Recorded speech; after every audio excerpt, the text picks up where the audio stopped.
করা হয় টেলিভিশন ভবন সহ রাষ্ট্রীয় স্থাপনায়। কথা ছিল ইন্টারনেট সচল হলে ভিডিও ফুটেজ বিদেশে পাঠানো সাপেক্ষে মিলবে আর্থিক সুবিধা। তার আগেই র্যাবের জালে ধরা পড়ল এই 4 জন।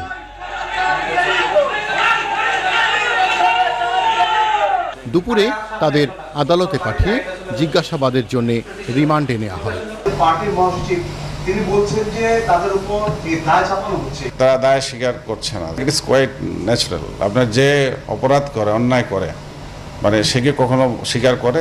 সহজে স্বীকার করে না। ছাত্ররা আমাদের প্রতিপক্ষ না, বা আপনার সাধারণ মানুষ কিন্তু আমাদের প্রতিপক্ষ না।